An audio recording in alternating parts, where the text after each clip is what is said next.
कौन बताए किससे पूछें, सब तो है इंसान कहाँ है, धर्म कहाँ ईमान कहाँ है, खुदा कहाँ भगवान कहाँ है।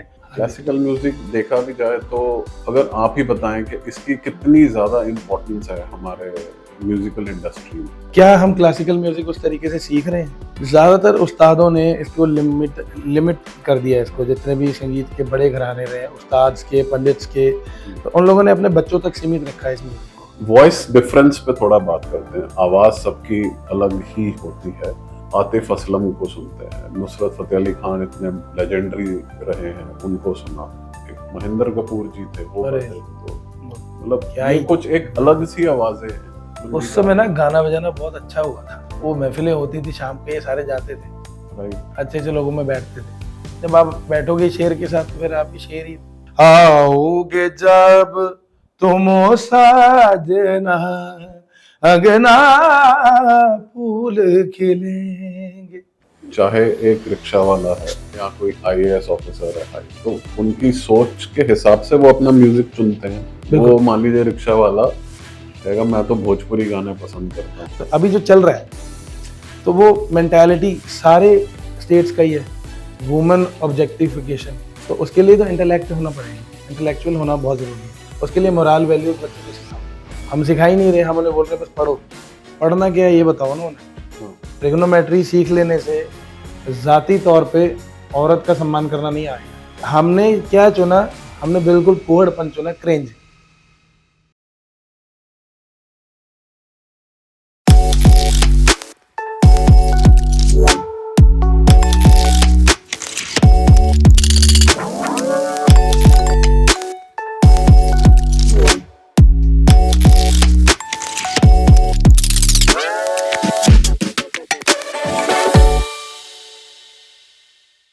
नमस्कार, वेलकम, खुश आमदीद। स्वागत है आपका एकोज एंड एजेस में। आप ही का शो है एकोज यानी गूंज। आज चलते हुए आ रहा था, कहते हैं कि कुछ गीत संगीत आप गुनगुनाते रहते हैं, किसी खास को बुलाइए। हमने कहा क्यों नहीं। आज हमारे साथ है लेजेंडरी सिंगर जगतिंदर सिंह सिद्धू जी। जगतिंदर जी, स्वागत है आपका। बहुत बहुत स्वागत है। थैंक यू, आप हमारे साथ आज जुड़े हैं। आपसे हमारा सबसे पहला सवाल, म्यूजिक क्या है, इसको कैसे समझा जाता है? म्यूजिक मतलब मेरे इन माय ओपिनियन म्यूजिक आपका ये म्यूजिक आपकी साधना है, और ये आपको बाय बर्थ मिलती है। यहाँ आके हमें इसको पॉलिश करना पड़ता है जी। और गुरु और उस्ताद आपको सिखाएं इतना, और आपकी ड्यूटी होती है उसको इतना ले जाने की। वो आपके अंदर खैर एक बचपन से काबिलियत होती है जी। तो जो बनती चली जाती है कड़ी दर कड़ी, टाइम जैसे जैसे बीतता है।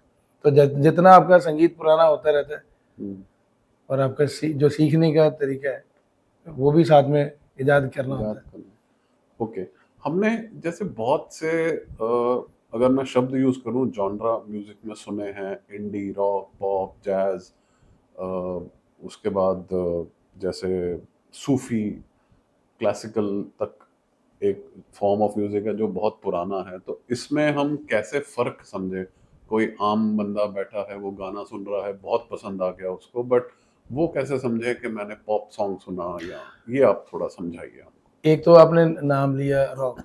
जी। रॉक तो बेसिकली एक आदमी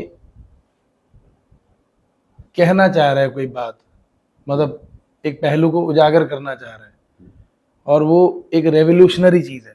तो वो रॉक म्यूजिक उससे रिलेट करता है मेरे ओपिनियन में। ओके। तो वो उसके लिए इंस्ट्रूमेंट अलग है, इलेक्ट्रिक इंस्ट्रूमेंट ज़्यादा है उसमें, और ड्रम किट हो गई, वो तो चलो मैनुअल है, पर आजकल उसमें भी इलेक्ट्रिक आ गई है। ओके। तो और फिर उसमें बड़ा एक ज़बरदस्त स्टेज लगता है, इंजीनियर होते हैं उसके अपने, बेस गिटार होता है, लीड गिटार होता है। तो वो म्यूज़िक अलग है, वो बहुत मतलब अलग, मतलब जिगरे के लोगों के लिए। मतलब वो रेवोल्यूशनरी चीज़ आप गा सकते हो उस म्यूज़िक के तरीके से। और हालांकि रेवोल्यूशन म्यूज़िक अपने आप में एक रेवोल्यूशन है, ओके। मैं कहना चाहूँगा कि ये बहुत बड़ी बात है, हमारे उस्ताद भी कई लोग बोलते हैं कि अगर किसी देश को ख़राब करना है तो उसके यूथ का म्यूज़िक जो जो टेस्ट है, जो उनका कल्चरल, ये जो अपना एक म्यूज़िक है, उसको ख़राब कर दो, उसको मैला कर दो, उसके साहित्य को ख़राब कर दो, अच्छा। तो यूथ अपने आप ख़राब हो जाएगा, वो देश मर जाएगा। अच्छा। तो बेसिकली आपने बात की इंडी म्यूज़िक की। इंडी हाँ। म्यूज़िक ये तब आया जब बहुत सारे लेबल्स चल रहे थे इन अच्छा। 90s में, 80s में तो चलो नहीं दौर था, 90s में लेबल्स का दौर बहुत ज़्यादा आ गया। वी चैनल होता था, MTV होते थे, राइट, राइट। उस समय भी ये दौर था हम्म, इंडिपेंडेंट आर्टिस्ट का। इसमें क्या होता है कि जब उस समय तरीके एक ही था कि कोई फाइनेंसर मिलेगा, आपके एल्बम पे पैसा खर्चेगा, फिर आप जाके प्रमोशंस का कुछ आपको वैल्यू मिलेगा कि जो भी आया आप शो करने लगोगे, अच्छे से पैसे मिल जाएंगे उससे, या फिर आपको रॉयल्टी आ जाएगी। ठीक। उस समय वो देखते थे ये चीज़ें। अब फिर धीरे धीरे जैसे जैसे AI ट्रेंड में आता गया, डिजिटल मार्केट गर्माता रहा, तो लोगों ने इसको म्यूजिक को घर में ही बनाना सीख लिया। अच्छा। वो छोटे तरीका उन्होंने अपना एक जॉनर को पकड़ लिया, जैसे हिप हॉप बाहर से इन्फ्लुएंसर लोग, अच्छा। तो आज वो ट्रेंड में है। ठीक। उस समय रॉक बहुत ट्रेंड में था 90s में, ठीक। तो लाइव शोज होने लगे बहुत, उसमें अधिकतर बैंड रॉक बजा रहे थे। अच्छा। रॉक से भी एक जॉनर निकला, सॉफ्ट रॉक इधर बोलते हैं, ओके। हिंदी रॉक निकला। अच्छा। तो हिंदी म्यूजिक में भी रॉक होने लगा, ओके। हिंदी लैंग्वेज में। तो फिर वो धीरे फिर पॉप की चल पड़ी। पॉप में क्या होता था, पॉप को लोग जॉनर, मैं कहूँगा जो भी म्यूजिक पॉपुलर है उसको पॉप बोलते हैं। अच्छा, वो वाला उसका नाम निकाल नाम उन्होंने निकाल दिया। तो ओके। अभी जो पॉपुलर है यही है हिप हॉप, अच्छा। मेरे हिसाब से तो यही है। ओके। बाकी पॉप का भी होता होगा कुछ इनका। इंडिपेंडेंट म्यूजिक होता है कि जैसे अभी मैं या फिर मेरे जैसे तमाम आर्टिस्ट हैं, हम लोग, चलो मेरे को तो टाइम बहुत हो गया, तो फिल्मी संगीत भी किया, एल्बम भी की, और वो तो चलो लोगों ने जो रहमो करम किया वो तो किया ही है। फिर जो एक अपने आप पे भी हम खुद रहमो करम करते हैं, उसको कहते हैं इंडिपेंडेंट म्यूजिक, कि किसी की जरूरत नहीं है, गाना भी खुद लिख रहे हैं, म्यूजिक भी खुद ढूंढ रहे हैं, बना रहे हैं जी। एक दो बंदे शामिल कर लिए, समझ नहीं आई कुछ तो और ज्यादातर 90% काम आर्टिस्ट खुद कर लेता है। ठीक। उसको कहते हैं इंडिपेंडेंट म्यूजिक कर रहा है जी। ठीक। और वैसे म्यूजिक को अगर आपने अपने दम पे हिट कर दिया तो इंडिपेंडेंट स्टार है। अच्छा। अच्छा, तो इसको इंडी म्यूजिक टर्म जो आई इंडी वो म्यूजिक। यहाँ से आई। ओके। ओके, तो वो इंडिपेंडेंट से हाँ। इंडी हो गया। हाँ। ओके, तो अब हम जब आते हैं सूफी म्यूजिक, हाँ। या कव्वाली हो गई या गजल, ये अलग पैमाना हो जाता, अलग लेवल अलग होता है इनका, कह लीजिए ट्रैक अलग है ये। हाँ, ट्रैक लगे। गजल उर्दू जुबान की पोएट्री, ओके। और थोड़ा धीमी गति से गजलें ज़्यादा समझ में आती हैं, क्योंकि वो महफिल का गाना है, शाम का, शाम के समय सुरूर अलग होता है ना, तो उसमें लोग बैठते हैं कुछ बात सुनने के लिए। राइट। तो उसमें कहो आप सामने से, बस आपको कहना कुछ नहीं है, बस वाह करना है। ठीक ठीक ठीक। सूफी में भी ऐसा ही है गायकी, पर सूफी उसके लिए, परवरदिगार के लिए, ओके। जो हमारा पीर मुर्शद है उनके लिए है, वो इश्क हकीकी के लिए। ठीक। तो जो सूफी जो बेसिकली है उसको आज लव से रिलेट कर देते हैं, पर वो बहुत छोटी बात हो जाती है जब हम उस यूनिवर्स के लिए वो गाते हैं। ओके। किसी ने उसको देवता बोल दिया है, किसी ने अल्लाह बोल दिया है, किसी ने अकाल पुरख बोल दिया है, पर है वो एक ही। तो उसके लिए जो भी हम संगीत करते हैं वो सूफी है, क्योंकि वो आत्मा की बात करता है, शारीरिक तल पे नहीं रहता। ओके, सो म्यूजिक, सिंगिंग, डांस, इनका अगर हम एक तरह का कोरिलेशन देखें तो ये आपस में कैसे, अगर मैं कहूँ, लिंक्ड हो जाते हैं, इनका आपस में भी कोई तालमेल रहता है आपके हिसाब से? हाँ ना, देखो हमारे जो शास्त्रीय संगीत के ग्रंथ हैं जी, उनमें तो इनका वो ग्रेडिंग भी किया हुआ है। अच्छा। कि पहले गायन है, फिर वादन है, फिर तीसरा नृत्य है, ये तीनों का समावेश है। ओके। ये तीनों होने जरूरी है एक स्टेज पे। अच्छा। अभी अलग अलग हो गया सब। ओके। और ये फिल्म में भी आप देखोगे तो डांस भी होता है जी बिल्कुल। गाने के साथ साथ, गाना भी हो रहा है, डांस भी हो रहा है, और अपना म्यूजिक भी हो रहा है, वादन भी हो रहा है। ये तो गाने को, अगर सॉन्ग या सिंगिंग, सॉरी, उसको अगर हम समझना चाहें तो उसमें हम ये भी कहते हैं नोट्स, अगर मैं सब ठीक बोल रहा हूँ तो नोट्स होते हैं, आलाप होता है, तो थोड़ा इस बारे में हमें डिटेल में बताइए। नोट्स तो भी वही 7 सुर हैं, सारे गा मा पा धा नी सा, ठीक। और इनको हम मेजर स्केल भी बोलते हैं, शुद्ध स्वर भी बोलते हैं 7 स्वरों को। पहले जब उस तरीके से राग को डिटेल में गाया जाता था तो उस समय 12 श्रुतियों का भी चलन था। अच्छा। 12 कह रहा हूँ, सॉरी 22। अच्छा। 22 श्रुतियों का चलन था। ठीक। अब 7 शुद्ध स्वर हैं, 5 विकृत स्वर हैं। अच्छा। विकृत स्वर है मतलब रे गा धानी के जो कोमल स्वर हैं उनको हम विकृत स्वर बोल देते हैं, और मा तीव्र, ये 5 स्वर विकृत हैं। इनकी अपने सब सब स्वर भी बोल सकते हैं हम, ठीक है। वो भी है। तो 12 स्वर बेसिकली ज्यादा हारमोनियम पे दिए भी होते हैं, ठीक है। 12 12 12 3। ओके। तो इसमें मतलब शुरुआत जब सिंगिंग की कराई जाती है तो इन्हीं चीजों से, इन्हीं स्वरों से कराई जाती है, उसमें थोड़ा सा आप अगर इसको एक तो ऐसे समझते हैं जैसे आपका एक कुदरती गला है, एक बहुत ही मंझा हुआ उस्ताद जो होगा, जैसे मेरे गुरुजी भी हैं, जी। तो वो पहले चेक करते हैं कि बच्चे को स्केल क्या दें। वैसे तो स्टैंडर्ड स्केल सेट ही रहता है आजकल इंडियन क्लासिकल के अकॉर्डिंग, कि सी शार्प या सी ले लेते हैं ज़्यादातर गुरु मेल स्केल्स के लिए। अच्छा। और फीमेल्स के लिए वो ज़्यादातर 5वां काला अच्छा। लेते हो, 5th ब्लैक होता है, हारमोनियम में की होती है, वहाँ से सा वो मानना है उनको, लड़कियों को। अच्छा। उसको सा शुरू ही वहाँ से करवाते हैं, ठीक। क्योंकि वो ज़्यादातर अधिकतर लड़के लड़कियों का गला इनसे ही जाता है। पर मेरे केस में मेरे गुरुजी ने देखा कि ये तो हाई गाता है और इसको उधर भी नीचे भी गाने का मन है, तीनों ऑक्टेव पे कोशिश करता है जाने की। तो उन्होंने फिर मेरे को स्केल, एक मेरा चुनिंदा एक ई स्केल दिया उन्होंने मुझे, और अब तो मैं एफ पे भी सा लगाता हूँ। अच्छा। तो अपने अपने गले होते हैं, तो वो धीरे धीरे किसी का बनता है। इसकी प्रैक्टिस है बहुत सारी, बहुत सारा हार्ड वर्क है, एक एक पलटे को 1000 बार कहना पड़ता है। फिर और इतना भी नहीं कहना है कि फिर गला क्रैक दिखने लगे, कहना तो पड़ता है, मसल का ही काम है, ये भी जिम की तरह ही है। कहना है, फिर नींद पूरी लो, अच्छा खाओ, प्रोटीन इनटेक अच्छा लो, तो वो मसल फिर और अच्छा बढ़िया बनता है, फिर वो वजन ले पाता है गायकी का। ओके। तो मेल और फीमेल का आपने जैसे बताया कि मेल के लिए एक अलग उस पर स्टार्ट किया जाता है और फीमेल के लिए अलग, क्या वो इसलिए है कि वॉइस में ऑलरेडी फर्क रहता है, मेल वॉइस थोड़ी स्ट्रांग रहती है, फीमेल की थोड़ी सी सॉफ्ट होती है? नहीं, कुछ ऐसी बात है? ऐसी बात नहीं है। ऐसी एक मैं बोलूंगा तो मिर्ची लग जाएगी क्लासिकल आर्टिस्टों को जी। तो ऐसा होता है कि देखो, वो जो क्या कहते हैं, आदमी प्रधान पुरुष प्रधान समाज है, तो उसमें क्या होता है कि इन्होंने गायकी में भी अच्छा अपना स्केल अप रखा हुआ है, लड़कियों को नीचे दिया हुआ है। अच्छा। तो वो किया हुआ है इन्होंने। ओके। तो जैसे अब मेरी सिस्टर है, उसको तो मैं हाई पे भी गवाता हूँ, तो वो एक ऊपर लेखा नहीं आता, पंजाबी में कहते हैं कि हाँ कि नहीं यार, वो तो ऐसे ही हम इसी पे गाती हैं शायद। तो मेरे कई स्टूडेंट्स लड़कियां, मैं भी सिखाता हूँ थोड़ा बहुत, तो वो आती हैं, तो सर हमें स्कूल वाली टीचर ने तो एफ से ओ क्या नाम है, ए शार्प से बताया है। तो मैंने कहा जी, ए शार्प से 5वां काला या फिर कोई भी स्केल आपको जो बता रहे हैं, आप पहले तो आप खुद को एक्सप्लोर करो, आप सी शार्प से गा सकते हो मेरे स्केल से। उसने गाया ठीक।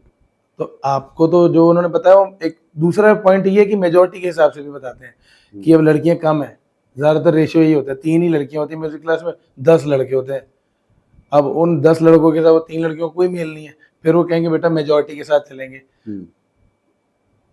ज्यादातर मुझे लगता है कि लड़कियों के हक में होता है कि हाँ आप एफ पे गा रही हो, नहीं या फिर ए पे गा रही हो, तो लड़कों को भी ए पे गवाया जाता है। अच्छा। तो उससे क्या होता है, लड़के तो फिर भी नीचे सुर पे जा पाते हैं, पर लड़कियों को नहीं बोला जाता शीशा पे गाओ। तो ये बेसिकली एक खुद का एक कैपेबिलिटी है कि कितने पे आप कर सकते हो, तो वो एक ओपन एंड छोड़ देना। हाँ, अब आप जैसे बेस में बात करते हैं, तो हो सकता है आपका नीचे का स्केल बड़ा क्लियर लगे जी, बिल्कुल, तो मैं आपको ई दे दूं, उसमें कोई फायदा नहीं है कि नहीं हाई पे गाओ आप। तो ठीक ठीक ठीक। वॉइस की एक बॉडी होती है।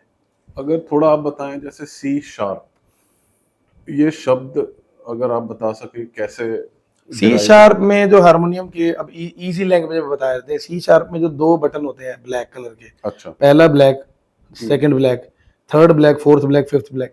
जो पहला ब्लैक है उसको हम पहला काला बोलते हैं, उसको ही हम सी शार्प भी कहते हैं। अच्छा। जब वहां से हम सारे गामा पा धा नी सा बजा दे पहले ब्लैक से, सारे गामा पा धा नी सा, तो उसको ही हम बोलेंगे सी शार्प मेजर स्केल, अगर उसमें हमने शुद्ध स्वर कहे हैं सारे। और अगर उसमें हमने विकृत स्वरों को यूज किया शुद्ध स्वरों के बजाय, मतलब शुद्ध स्वरों के साथ विकृत का कॉम्बिनेशन किया, तो उसको बोलेंगे सी शार्प माइनर स्केल। अच्छा, इस हिसाब से इस हिसाब से। और माइनर क्या है? माइनर से मेरा ताल्लुकात है, मेरा मतलब है गंभीर, थोड़ा डार्क एनर्जी हो जाता है स्केल वो। और मेजर मतलब उथला, मतलब सुथरा, साफ, एकदम मेजर, दिन के उजाले के जैसा। Okay okay.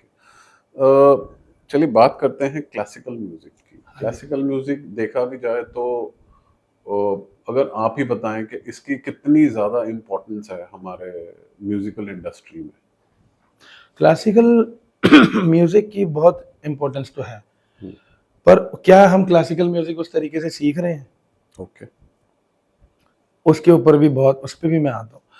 ज़्यादातर उस्तादों ने इसको लिमिट कर दिया है इसको, जितने भी संगीत के बड़े घराने रहे, उस्ताद के, पंडित्स के, तो उन लोगों ने अपने बच्चों तक सीमित रखा है इस म्यूजिक को।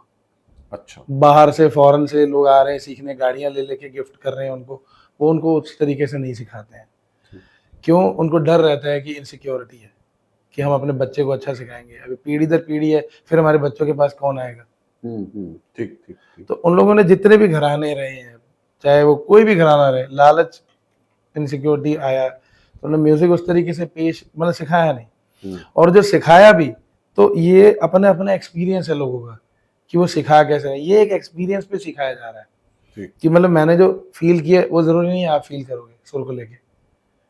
तो वो उन्होंने उसको उन्होंने सिखाया भी नहीं उस तरीके से। उन्होंने ये बहुत अलग कर दिया कि क्लासिकल वाले बहुत अलग से पैदा होते हैं, एलियन होते हैं, तो वो दूसरे म्यूजिशियन से सुपीरियर है, इस तरीके से उन्होंने सिखाया है। अच्छा। जबकि ऐसा नहीं होना चाहिए था। जिस वजह से ये रोक लगती है, म्यूजिक फ्यूजन नहीं हो पाता है फिर। जब हम सोच ही बैठे हैं कि हमारा म्यूजिक सबसे बड़ा है, तो हम किसी के साथ क्या बैठेंगे। राइट। अभी आपने जैसे एक शब्द बोला फ्यूजन, तो ये है कि क्लासिकल म्यूजिक को अभी करंट जो म्यूजिक स्टाइल है उसको मिक्स कर दिया जाए, ये उस तरह का है।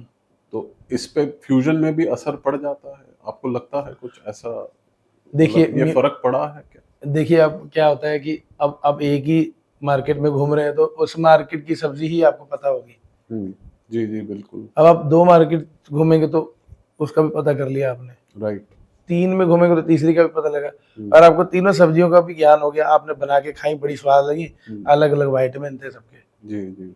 अब इन्फ्लुएंस तो हम भी हैं उनसे कहीं ना कहीं, और हमसे कहीं ना कहीं रोम के जिप्सीज कई साल पहले, सैकड़ों साल पहले जब यहाँ से होके गए, रोम के जो जिप्सीज हम कहते हैं, इधर भी ट्रैवल किया उन्होंने, या फिर उन्होंने इधर ट्रैवल किया, तो हमने भी उनका म्यूजिक से इन्फ्लुएंस हुए हम।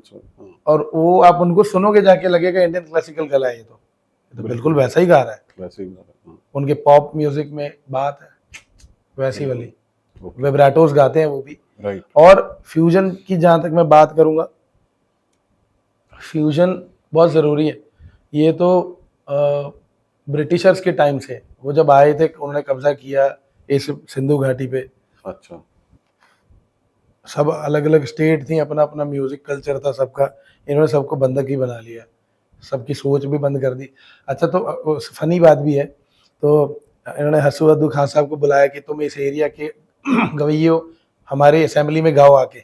अच्छा। तो गए बेचारे शरीफ लोग, उन्होंने गाया, कह रहे थे हमें तो जैज सुनना है आपसे। तो हसू अद्दू खान साहब ने जैज सीखा, और जैज फिर जब उन्होंने इंडियन क्लासिकल म्यूजिक से, जो उन्होंने पटियाला घराने के थे, अच्छा, उन्होंने जब सीखा तो वो जो पटियाला घराना की नींव रख दी गई उसी दिन। मतलब अच्छा, जो सिंगिंग स्टाइल है उसमें रूट नोट चेंज होता रहता है।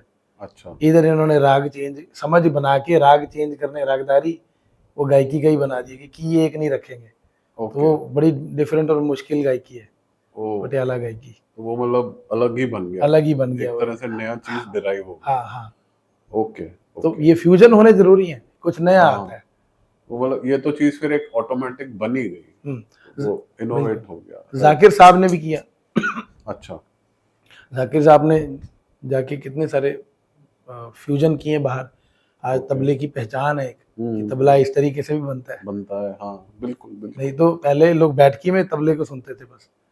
बिल्कुल। अब हाँ, नए रास्ते खोल दिए जाकिर साहब खोल ने दिए, तबला हाँ प्लेयर्स के लिए कि आप बिल्कुल। फ्यूजन करो। और तबला अपने आप में एक बड़ा ही खतरनाक इंस्ट्रूमेंट है। खतरनाक इंस्ट्रूमेंट, वो है तो छोटा सा ही, इतना सही, दो ही जोड़ी का दो है, ही जोड़ी पर का, उस पर आप कितनी कला दिखाते हो। कितनी कला दिखाते हैं।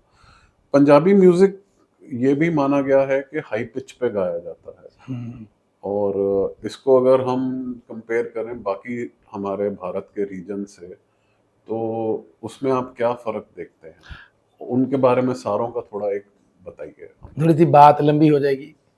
तो ये बहुत पहले, ये जो जगह है हमारी पंजाब, ये ना गुरुओं पीरों की, संतों की, फकीरों की धरती है। बिल्कुल। तो अ, ये बॉर्डर स्टेट भी है। हाँ। तो जो कमजोर कमजोर, हालांकि कमजोर तो बॉर्डर पे कोई नहीं था, तो फिर भी जो थोड़े कम थे वो पहले ही खत्म हो गए युद्ध करते समय।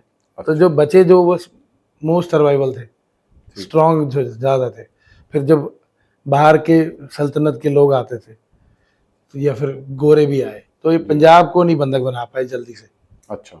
मतलब 200 साल इंडियन प्रोविंस पे राज किया है, 100 साल से भी कम इन्होंने राज किया पंजाब पे, और इन्होंने ही सबसे पहले विरोध शुरू किया था। तो जो चौड़ी छातियां, मोटी हड्डी की, यार पता नहीं क्या पता कल को गोरे आ जाए, युद्ध ना करने लगे, या फिर अब्दाली ना आ जाए, इस रास्ते में पड़ता है वो तो आके लूट मचाएगा, खा जाएगा सारा सामान। तो इन्होंने क्या किया, एक खाना पीने पे ध्यान दिया, और पानी में भी जिंक रहता है, रिसर्चर्स ने बताया। राइट, वहाँ के पानी में। तो जो खाना, लेविश शादियां करना कि यार लगा दे भैन दी ब्याह, मुंडे का ब्याह है, तो क्या पता कौन लुट के ले जू। तो फिर उस तरीके से जो इनका एक बन गया ट्रेडिशन। तो वहाँ पे पंजाबी तो फिर पंजाबी होते हैं, कोई भी हो वहाँ पे। ऑल्दो पंजाबी लोग तो कोई धर्म नहीं मानते हैं, पर वहाँ पे सारे धर्म भी बड़े अच्छी हार्मनी के साथ रहते हैं। और इसका पहला नाम था सप्त सिंधु। अच्छा। पंजाब का पहला नाम सप्त सिंधु था, अलग ग्रंथों में भी मिलता है। फिर ये इसमें 5 नदियां बची, जिसकी वजह से पांच आब। तो ये रहा। तो बहुत डिफरेंट कल्चर्स का इस पे रोब रहा है। तो इस वजह से इनका जो आवाज है वो खाई पी है, बड़ी खाई पी आवाज है। और फिर खाने पीने का भी बड़ा असर पड़ता है, आबो हवा का भी बड़ा असर पड़ता है गायकी पे। उस्ताद कई कहते हैं कि जो बड़ा अच्छा खवैया होगा वही बड़ा अच्छा गवैया होगा। अच्छा, ये खाने का शौकीन, ये पहलवानी होना चाहिए एकदम। ठीक। गायकी भी, पंजाब की गायकी पहलवानी गायकी है। बिल्कुल। तो इससे हम अगर देखें, डाउन साउथ हो गया या महाराष्ट्र की तरफ जाएं, राजस्थान जाएं, तो वहां पे सिंगिंग कैसी है? बायोलॉजिकली उधर की जो लड़कियों की जो आवाज है, बॉम्बे में स्पेशली लड़कियों की आवाज वो बहुत हाई पिच पे है। अच्छा। आप लता जी को देख लो, आशा जी को देख लो, इतना हाई गाया है इन लोगों ने। मैं कहूँ कि लड़का को ही खड़ा कर दो ऐसे हो जाएगा वो। राइट। तो ये बड़ा फर्क मैं महसूस करता हूँ। ओके। और अगर साउथ में जाए, साउथ में जो संगीत, एक तो पहली तो बात उनका जो कर्नाटक संगीत शैली है, वो है तो अपना ही, पर वो अलग कैसे है बहुत।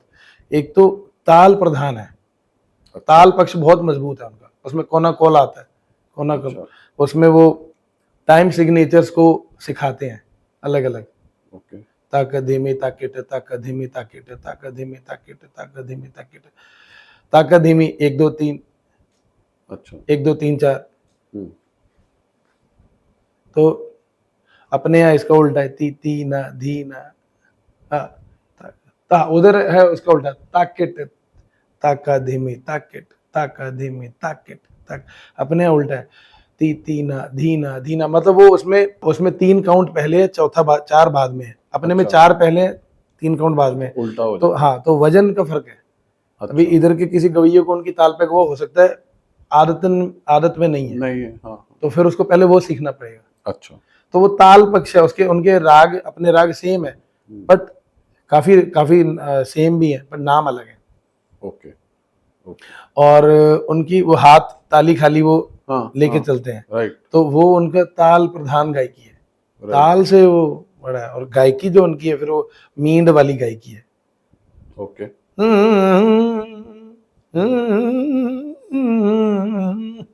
मतलब काफी मींड रहता है उसमें। मेरा गला गया हुआ है, नहीं माफ नहीं, करना। हाँ जी हाँ जी, और अपनी जो गायकी है वो स्वर प्रधान है, स्वर को तवज्जो दी जाती है ओके, जो हमारे साइड, हमारे साइड में। पंजाब साइड, नहीं नहीं, वो ओवरऑल मतलब अगर ऊपर साइड, हिंदुस्तानी क्लासिकल, हिंदुस्तानी क्लासिक, ठीक ठीक ठीक, उधर कर्नाटिक शैली बोला जाता है, इसको हिंदुस्तानी क्लासिकल बोला क्लासिकल, जाता अच्छा, ये मतलब है। अलग दो शैली हाँ, है, दो शैलियाँ। हमारे हिंदुस्तानी क्लासिकल जो है उसमें 10 थाट है। थाटों से, थाट राग के जनक माने जाते हैं, अच्छा, उनको गाने में उपयोग नहीं लाया जाता, उसे राग इन्वेंट करने में प्रयोग लाया जाता है। ओके, और उनके वहाँ 72 थाट है। अच्छा, ओके, वेंकट मुखी जी ने लिखे हैं, तो अच्छा, वो 72 थाटों में से रागों की उपज उपज हुई है, हुई है। ठीक ठीक। तो हिंदुस्तान में जो अगर हम देखें म्यूजिक इंडस्ट्री है, वो किस तरह से आपको लगता है बदल चुकी है? उसमें अगर मैं कहूँ कि चलिए काफ़ी पीछे अगर चला जाए तो वो तो एंशियंट टाइम्स भी है, बीच में आए तो सन 1940 से 90s तक आ जाए, और अब तक तो आई थिंक सिचुएशन क्या हो चुकी है, आपको क्या लगता है? मुझे लगता है कि आर्ट जो है ना वो बड़े रेवोल्यूशन में ही आती है। आप चाहे वो ब्लैक्स का म्यूजिक जो हिप हॉप है, रैप जो है, हम्म, वो भी रेवोल्यूशन में पैदा हुई है, दुख और दर्द में। हम्म, ये है, जितना आप फील करते हो ना दुखों को। जी, और अशोक चक्रधर जी महाकवि हैं, वो तो ऐसे भी कह गए हैं हाँ हाँ कि सुन मेरे मुन्ने, सुन मेरे मुनिया, जिंदगी है हारमोनिया। हाँ, तो हारमोनियम के जो काले बटन है बटन है, हाँ, वो दुख, और जो सफेद है वो सुख। जब सुख और दुख साथ में रहते तो हारमोनी पैदा होती है। हारमोनी का, तो लोग बड़े बचते हैं दुखों से, और यार नहीं नहीं बस सुख मिलता रहे, उसका कोई फायदा नहीं है, मजा नहीं है उस लाइफ में।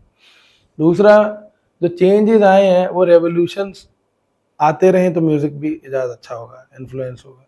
जी, तो जब उन्होंने स्लेवरी, जो ब्लैक्स स्लेवरी में थे, जब हम्म, अमेरिका की बात है ना, बिल्कुल, तो उधर फिर उनके पास, जैसे हमारे पंजाबियों में टप्पे होते हैं, बोलियां होती हाँ हैं, हाँ हाँ, yes, वेले बैठे क्या करते हैं, क्या हम करते यही करते हैं। तो वो मनोरंजन के लिए स्लेवरी के टाइम पे वो ये करते थे। तो जो दो इंटेलिजेंट लोग होते थे उनको आ, वो आपस में बैठ के कि चल मैं एक तेरे पे बात मारूंगा, एक तू बात मारियो, तो वो पोइट्री, एक जवाब वाद संवाद, जैसे क्लासिकल में बोलते हैं। हाँ, आपस जैसे में, मैं बोलूंगा पापा गा पापा, वो बोलेगा नहीं नहीं ना पापा गा। तो उनका वाद संवाद शब्दों वाला था, शब्दों वाला, तार्किक। तार्किक, तो वो बोल रहा है कि ऐसे बात है, तो उधर से वो एक आंसर कर रहा है, तो वो बैटल बन गया, वो मजा आने लगा, वो धीरे धीरे ट्रेंड कर गया उनके वहां। राइट राइट, और वो ज्यादातर क्रिमिनल जो थे स्लेवरी में, उनको क्रिमिनल घोषित किया जाता था, और फिर वो फिर सच्ची में भी बन गए। जी बिल्कुल, उन्होंने उस ट्रेंड को फॉलो किया, नशे नुशे ये वो। तो जब वो, अब वो, अब ये फैलता फैलता इंडिया में भी आ गया ठीक, हिप हॉप, राइट, तो इधर की भी वो जो म्यूजिकलिटी में इन्होंने वो जो आर्ट है, वो एक रेवोल्यूशन वाली, कि जवाब करना है, क्वेश्चन करना है, फिर आंसर भी करना है। तो इस ये रेवोल्यूशन ना हुआ होता तो शायद मुझे नहीं लगता था कि वहाँ की पॉलिटिक्स में कोई बड़ा बदलाव आता। तो ये ज़रूरी है म्यूजिक में टाइम टू टाइम बदलाव होने भी। इंसान को एक दिमाग आता है, IQ लेवल हाई होता है। जितने भी आप देखेंगे IAS हैं, या फिर जितने भी बड़े इंजीनियर्स हैं, या फिर जितने भी न्यूज़ चैनल्स हैं, जितने भी बड़े अधिकारी पोस्ट पे लोग हैं, ये इंडियन क्लासिकल का शौक रखते हैं या किसी भी तरीके का म्यूजिक सुनते हैं। और जो आपने देखा होगा, ये रिसर्चर्स भी बोलते हैं, जो म्यूजिक सुनता होगा, सुनने मात्र से IQ लेवल में चेंजेस आते हैं, बंदा थोड़ा सा विटी हो जाता है। ओके, तो इसमें ये भी एक सवाल आता है कि म्यूजिक आपको लगता है हर कोई सुनता है, चाहे किसी भी प्रकार का म्यूजिक हो? ये जरूरी नहीं कि वो किसी बड़े ओहदे पे हो या छोटा हो, वो बिल्कुल, सुनना बिल्कुल। जरूरी है। नहीं देखिए, उस्ताद लोग कहते हैं रफ्तार, गुफ्तार और दस्तार, ये 3 चीज़ें आप पता कर लो किसी की, जी। पता करनी हो उसका गाना सुन लो अच्छा, या फिर उसकी बात कर लो। ठीक है। सिंपली बताऊँ तो रफ्तार जो आपका चलने फिरने का ढंग, जो बात करने का ढंग राइट। या फिर खाना खाने का ढंग, उससे हाँ। पता चलेगा आपकी मेंटल स्टेट क्या है। ओके। दस्तार आपका पहनावा पहनावा। और गुफ्तार आपकी बात की क्वालिटी। ठीक। अगर वो तीनों बैलेंस है तो आपका गाना भी बड़ा अच्छा आएगा। ठीक। अच्छे म्यूजिक की तो कोई डेफिनेशन नहीं है, ठीक है। वो म्यूजिक आपको कुछ भी अच्छा लग सकता है, लेकिन उसमें भी एक स्टैंडर्ड सेट होना चाहिए। चाहे आपको 2 का पहाड़ा नहीं काम में आ रहा है, पर हमें सिखाए गए हैं ना 10वीं तक, 10 तक या 12 तक या 20 तक 20 तक। सिखाए गए हैं ना। अभी क्या हो गया है, जब से एआई चला है या यूट्यूब चला है वो 20 तक के पहाड़े नहीं याद कराए जा रहे हैं, वो सीधा यार 1 के पहाड़े से ही काम चल रहा है। काम तो इसमें मतलब ये भी एक सवाल मेरे मन में आया कि चाहे एक रिक्शा वाला है या कोई आईएएस ऑफिसर है, तो उनकी सोच के हिसाब से वो अपना म्यूजिक चुनते हैं, चुनाव म्यूजिक का। बिल्कुल, वो बिल्कुल। मान लीजिए रिक्शा वाला कहेगा मैं तो भोजपुरी गाने पसंद करता हूँ, क्योंकि उसका स्टाइल अलग है। उन स्टाइल अलग है। और एक तो एक रिक्शा वाले की क्या सोच होगी, है तो बनाए इंसान की सारी, पॉलिटिशियन भी, रिक्शा वाला भी, पुलिस वाले भी, पर उसकी सोच होगी वो अपने एक सर्कल में रहता होगा, उसकी लाइफ में प्यार का भाव है। हाँ। अभाव प्यार का है, अब वो मस्ती चाहता है जी। तो वो उस बीट पे थिरकेगा, और प्लस उसका डायलेक्ट उसको अलाउ करता है वो सुनने के लिए, ठीक। जहनियत। तीसरा उसमें जो चल रहा है आजकल भोजपुरी, पहले का भोजपुरी तो बहुत अलग था, तो बहुत बड़े बड़े दिग्गज रहे हैं, दिग्गज। शारदा सिन्हा जी ने भी गाए हैं, ऊपर से बड़े। तो अभी जो चल रहा है तो वो मेंटालिटी सारे स्टेट्स का ही है, ठीक। Women objectification. Women objectification. हाँ। तो वो जो चल रहा है तो बड़े पैमाने पे इंटरनेशनली ग्लोबलाइज्ड है, ग्लोबलाइज्ड। तो उसके लिए तो इंटेलेक्ट होना पड़ेगा, इंटेलेक्चुअल होना बहुत जरूरी है। उसके लिए मोरल वैल्यूज बच्चे को सिखाओ। ओके। हम सिखा ही नहीं रहे, हम उन्हें बोल रहे हैं बस पढ़ो। पढ़ना क्या है ये बताओ ना उन्हें। हाँ। ट्रिग्नोमेट्री सीख लेने से राइट। आपको जाती तौर पे औरत का सम्मान करना नहीं आएगा, सही बात। या फिर अपने से छोटे का या फिर बड़े का। और छोटा बड़ा भी कुछ नहीं, एक दिल में इज्जत कि वो इंसान है भाई, उसको इंसान समझो। ठीक। ठीक। तो जब वो उसकी जब वैसा सर्कल ऐसा है तो फिर वो उस तरीके का म्यूजिक सुनेगा। राइट। जब फिर वो आईएएस है, आईएएस उस तरीके का सुनेगा। और मैं ये नहीं कहता कि बाकी सारे म्यूजिक में वो जान नहीं है, भोजपुरी में अच्छे अच्छे गायक हैं, बड़े अच्छे अच्छे क्लासिकल भी है, और उसमें डांस वाले गाने भी हैं, फोक सिंगिंग भी है। पर हमने क्या चुना, हमने बिल्कुल फूहड़पन चुना, क्रेंज। हाँ। हमने कहा कि यार वो फलाने क्राउड को पसंद आया था, अब 10 प्रोड्यूसर्स ने देखा, वो पहला वाला प्रोड्यूसर ने वो गाना करके हिट किया था, यार उसने कर दिया हिट, तुम रोक दो। तुमने फॉलो, वो लोग भी वैसे ही वो ट्रेंड करते कि यार उसने 10 लाख रुपए कमा लिए एक शो से, हम भी कमाएंगे यार 5 लाख। तो अब वो पैसे की गेम हो गई है सारी, कमर्शियल हो गया दिमाग। और वो करते करते क्या हो रहा है, यूथ खराब हो रहा है। राइट। यूथ को बड़ा अच्छा लग रहा है, अरे यार बड़ा मजा आ रहा है यार। पहले के टाइम पे तो राजा महाराजा अशरफियां देते थे ये नाच गाना देखने का, वो आर्ट की तरह नहीं ले रहे हैं, वो उनको इजी एक्सेस मिल गया है, वो उसको ऐसे ले रहे हैं ऑब्जेक्टिफिकेशन की तरह। तो अब मुझे लगता है ये हमारे कंधों पे वजन है कि हम बहुत अच्छा म्यूजिक क्रिएट करें। राइट। कि यार सीख लो अच्छे से, बहुत बड़ा समंदर है, आप जाके कंकड़ चुन के ला रहे हो, उसका शो पीस बनाओगे। बिल्कुल। तो इस केस में जो गीत लिखे भी जाते हैं, जैसे हम लिरिक्स कहते हैं, तो वो भी एक सोच से ही लिखावट आती है जो हम पन्ने पे उतारते हैं। तो उसमें भी पहले तो गीत देखा जाए तो बहुत अच्छे होते थे, मीनिंगफुल होते थे, उनका कुछ बोली का मतलब होता था। आपको लगता है आज वो भी पूरा बदल चुका है, एक तरह से मीनिंगफुल नहीं है, हो गए? क्या आपको लगता है? बिल्कुल। अभी मैं पंजाबी गाने सुनता हूँ जी। वो काली तेरी गुत ते परांदा तेरा लाल दी, तो ना तो परांदा होता है ना होता, क्योंकि कपड़े भी चेंज हो गए हैं, पहनावे चेंज हो गए हैं। पर लेकिन आप पंजाबी वर्ड 90s के यूज कर रहे हो और कपड़े आपने आजकल के पहनाए हैं, तो कुछ तो शर्म करो यार, थोड़ा सा वही ले आओ जी अपने अंदर। हाँ, मैं ये नहीं कह रहा कि मैं ड्रेस वगैरह किसी भी कपड़े के परिधान के अगेंस्ट नहीं हूँ, अपैरल के अगेंस्ट नहीं हूँ। मैं हूँ कि जो चीज़ जहाँ होनी चाहिए वहाँ क्यों नहीं है। ठीक।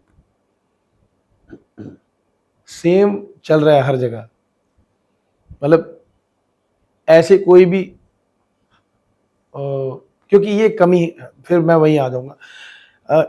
इसमें हमें लोगों को हमारे पे कंधे पे वजन है कि अच्छा म्यूजिक सुनाया जाए। अब क्या होता है, क्लासिकल वाले म्यूजिशियन जो काम भी करते हैं स्टार्टिंग से ही, एक तो लिमिट कि नहीं नहीं अपने बच्चों के सिखाएंगे, तो बना ही नहीं दूसरों का इंटरेस्ट। ठीक। दूसरा फ्यूजन से घबराने लगे बहुत से बड़े कोई है, बहुत से बड़े इंस्ट्रूमेंटलिस्ट। तो फिर यूथ तक कैसे कनेक्ट करेगा? यूथ तक तो कोई और ही कनेक्ट हो गया। मैं कह रहा हूँ वो कनेक्ट है, पर इधर भी तो आओ भाई। फिर इनमें से भी कुछ जो आर्टिस्ट हैं जो फ्यूजन कर रहे हैं, क्लासिकल गा रहे हैं या बजा रहे हैं, ये म्यूजिक वीडियो नहीं करते कोई। ये कहते हैं तो ऊपर वाले की कृपा है। तो भाई तू पैसे क्यों ले रहा है म्यूजिक गाने के? तो फ्री में गा ना। बिल्कुल। जब तू ऐसे ढोंग कर रहा है, राइट, तुझे अपने म्यूजिक को पहुंचाना चाहिए म्यूजिक वीडियो तक, ताकि वो लोगों तक जुड़े। तुम खुद ही खत्म कर रहे हो क्लासिकल म्यूजिक। ठीक ठीक ठीक ठीक। तो इंडियन और इंटरनेशनल म्यूजिक जो इंडिया से बाहर है, क्या इनका डिफरेंस है या एक दूसरे से किसी तरह इनका भी रिलेशन बन चुका है? कुछ डिफरेंस है या एक तरह से लिंक्ड भी होते हैं? बिल्कुल बिल्कुल होता है। देखिए, जब हार्मनी पैदा होती है तो खाली वो फिर देश या मोहल्ला नहीं देखती या फिर स्टेट नहीं देखती, फिर वो हार्मनी फिर पूरे वर्ल्ड में पीस की बात करती है। फिर वो एक छत के नीचे तमाम धर्म, मजहब या फिर वो जातें एक साथ इंस्ट्रूमेंट लेके बैठती हैं, तानपुरा, वायलिन, उनका एक ही धर्म होता है, संगीत। अब वो ये आप लगा लो, ना तो आपका खाना आपको हार्मनाइज करा सकता है किसी कंट्री से, ना ही आपका जो म्यूजिक है वो बॉर्डर पार से भी सेम रहेगा बिना मिलावट के। तो आप खुद ही अगर मिलावट कर देंगे उसमें तो वो हार्मनी खराब हो जाएगी। बिल्कुल। तो इसलिए जैसा है म्यूजिक उसको वैसे ही रिप्रेजेंट करो और सामने वाले को भी बोलो वैसे ही करने जी। तो भी हम लोग जाते हैं ग्लोबली भी परफॉर्म करने। बिल्कुल। देशों विदेशों में हम परफॉर्म करते हैं। और तो मेरे बैंड भी हैं, एक इंटरनेशनल बैंड से भी मैं बहुत टाइम से उसमें गा रहा हूँ। मेरे लिए बहुत बड़ी अपॉर्चुनिटी थी, इतना बड़ा बैंड है, which was formed in 1999. Okay. I'm talking about Mrigaya. अच्छा। बड़ा बैंड है। तो इन्होंने ये लेजेंडरी म्यूजिशियंस हैं सारे। इन्होंने मुझे सुना, गवाया मुझे, और अभी भी कनेक्टेड हूँ, गाता हूँ, मैं परफॉर्म करता हूँ। ग्लोबल भी गए हम, तो पहले से ही उस्ताद लोग हैं सारे। बिल्कुल बिल्कुल। मृग्या बहुत पुराना। हाँ, मेरे लिए बहुत बड़ी बात है। कम एज है मेरी बहुत सबसे, तो फिर हम सीखने को बहुत मिला, एक्सप्लोर किया मैंने, एक्सपोजर मिला बहुत अलग। फिर मेरे अपने बहुत सारे बैंड्स हैं, एक दास्तान लाइव। अच्छा। तो इस पे तो बड़ा कलेश भी हो गया था, अरेस्ट भी हो गए थे आर्टिस्ट। हाँ, वो पॉलिटिक्स। तो वो रेवोल्यूशनरी म्यूजिक पे है वो। तो वो भी क्या, बाबा नागार्जुन की काव्य हमने गाया था, तो वो पसंद नहीं है फलाने पार्टी को। तो फिर पार्टी ने कहा हमारी पार्टी दो। अच्छा, तो कुछ उसमें सुनाइए हमको भी। कौन बताए किससे पूछें, सब तो है इंसान कहाँ है, धर्म कहाँ, ईमान कहाँ है, खुदा कहाँ, भगवान कहाँ है। इस तरीके से जी। ये अनिर्बान घोष और सुमंत बालकृष्णन, निखिल वासुदेवन, इन लोगों ने बनाया। ये लोग मुझे मिले, उन्होंने कहा भाई गा दे हमारे लिए भी। मैंने गाया इन लोगों के लिए भी। फिर इंडिविजुअली भी हम लोग परफॉर्म करते हैं इधर उधर, कमर्शियल भी हम करते हैं। ओके। तो फिर वो ग्लोबली फैले ना, बहुत अलग जोन से, कोई साउथ से है, राइट, कोई स्टेट वाइज, कोई कोलकाता से है, मैं पंजाब से हूँ। वो एक तरह का कॉम्बिनेशन है और बहुत अच्छा निकल के आता है, रिप्रेजेंटिंग भारत। बिल्कुल, ये तो ब्यूटीफुल चीज है। बिल्कुल बिल्कुल। तो जो एक चीज ये बहुत मानी हुई है कि इंस्ट्रूमेंट्स का तो बहुत ज्यादा इम्पोर्टेंस है एक सिंगर के लिए। इसमें आप थोड़ा बताएं कि ये कैसा आपको लगता है, इस इस थॉट को लिया जाए तो? इंस्ट्रूमेंटल। राइट, अगर जैसे बैंड होता है, ड्रम्स हो गए, पियानो हो गया, गिटार, तो एक सिंगर इनके साथ ही लाइव बैंड पे आता है, तो इंस्ट्रूमेंट्स जो होते हैं वो एक सिंगर के लिए बहुत ज्यादा इम्पोर्टेंट रखते हैं। बहुत बहुत ज़्यादा इम्पोर्टेंस मतलब रखते हैं, एक लाइन में अगर और बोलूँ तो एक दूसरे के लिए कॉम्प्लीमेंट करते हैं एक दूसरे को। कॉम्प्लीमेंट, हाँ। बिल्कुल भी, तो बिल्कुल सच बात और है, एक उसमें पूरन है। हाँ, एक क्योंकि एक चीज और ऐड करूँ तो जैसे मान लीजिए एक इंडियन म्यूजिक है, पूरा गाना भी है, तो वो तो वर्ल्ड में कहीं भी उसके जो बैंड है बजा सकता है, ये नोट्स पे हो जाता है। ये भी आप इस पे बताएं थोड़ा सा। इंस्ट्रूमेंटल, अब जैसे मृग्या अपने आप में एक बहुत बड़ा इंस्ट्रूमेंटल बैंड है, राइट। तो उसमें गायक रहता है, आलापचारी ये वो, बट मैं जब आया तो उनको लगा कि यार थोड़ा सा इसको और गवाएं, ठीक है। तो फिर उसमें और गाने बढ़ गए मेरे। लेकिन इंस्ट्रूमेंट के दम पे इन लोगों ने जीत हासिल की, ये हमारे लिए बहुत बड़ी उपलब्धि है इंडिया के लिए, कि इन लोगों ने, उस्तादों ने एडिनबरा फेस्टिवल, बहुत बड़े बड़े फेस्टिवल बाहर के, हेराल्ड अवार्ड भी लिया है इन लोगों ने, और बहुत सारी कंट्रीज में इन्होंने कॉन्सर्ट किए, और शुरुआती साल में इन लोगों ने 50 कॉन्सर्ट मारे लगभग बाहर के। ये बहुत बड़ी बात होती है, बहुत बड़ी बात है। और उस समय लाइव की बहुत ज़्यादा डिमांड थी कि लाइव किस तरीके का कोई बजा दे। तो इन लोगों ने स्टार्टअप दिया, इससे पहले शक्ति बैंड आया, फिर ये लोगों ने संभाला बागडोर, फिर इन लोगों ने अभी तक कायम रखा हुआ है। म्यूजिक प्योर है उतना ही, और उतना ही प्यार मिलता है, क्योंकि इंसानियत अभी है।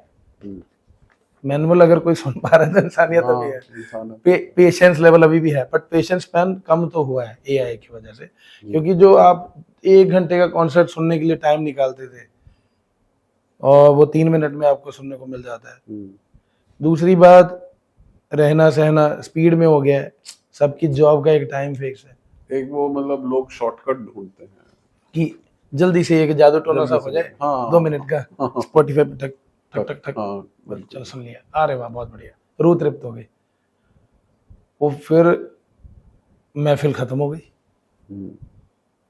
फिर महफिल में तो टाइम लेते थे लोग, टाइम टेकिंग, वो एक दिल से वो बातें खत्म हो। हाँ, वो एक स्पेस को, जैसे अब हमने शुरू किया तो उससे पहले हमने बातें की, तो वो एक टाइम टेकिंग प्रोसेस था। अब मैं आता, पूछो जी, करो जी, खत्म। उसमें फिर वो भाव नहीं आता, कनेक्ट नहीं करता मैं, बिल्कुल ना आप करते।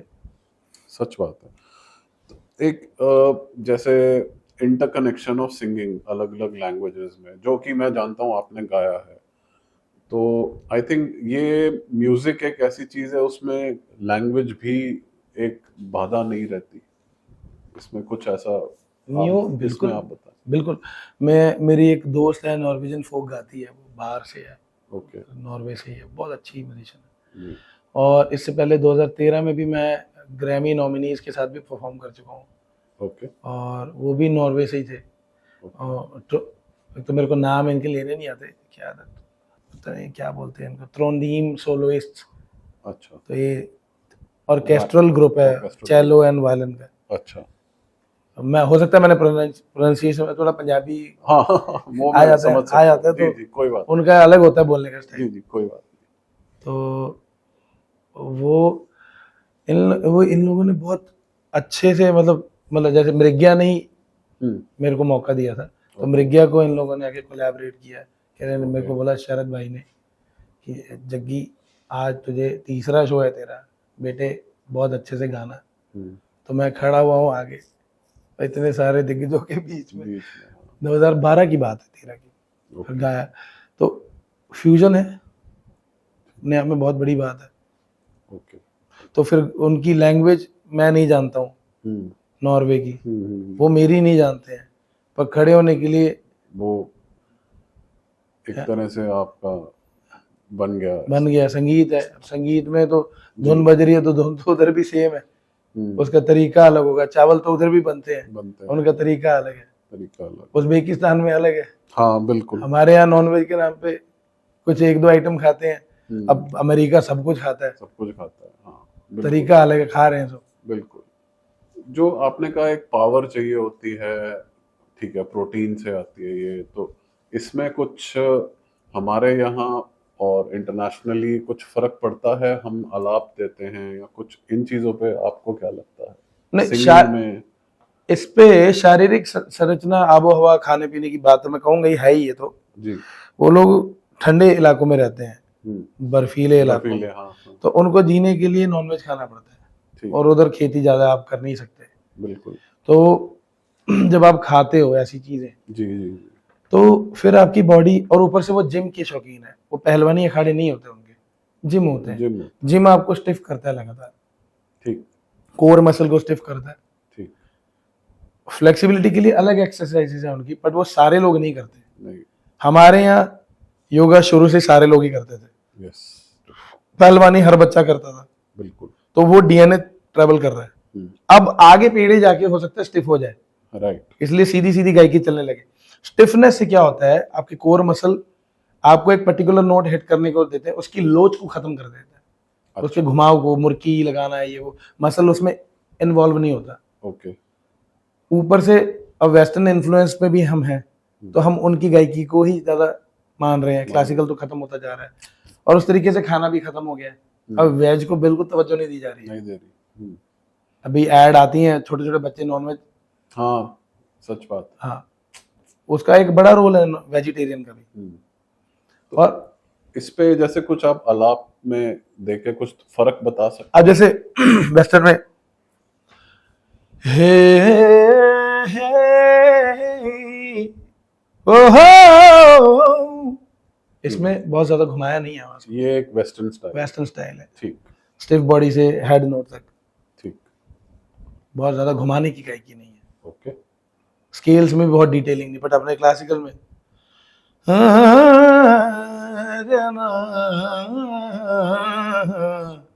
ओ हर वेल तागा यार दिया वे मैं बैठी कागे उड़ाना, इसमें कितना घुमा हुआ है, लोच है, हाँ, बहुत ज्यादा। जैसे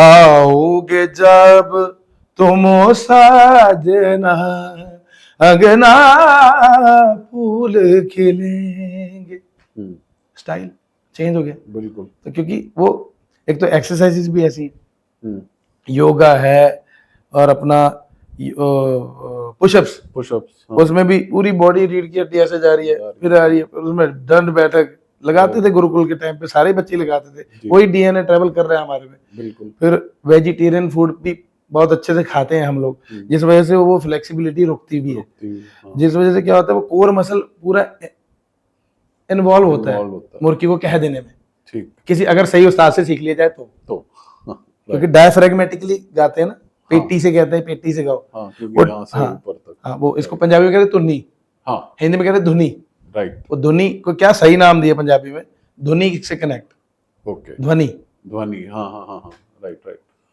इसका मतलब खान पान, एक्सरसाइज, ये सारी चीजें मतलब एक फॉर्म है जो हमारे को सिंगिंग में पूरी मदद, एक तरह का हमारा लाइफस्टाइल है पूरा है। अब जैसे हारमोनियम आप देखिए जी, अलेक्जेंडर डिवेन ने बनाया था 13वीं शताब्दी में, ठीक है, तो मेरे ख्याल से पेरिस से थे वो, ओके, वो इंस्ट्रूमेंट यहाँ पे फिर हमने अडेप्ट कर लिया, ठीक है।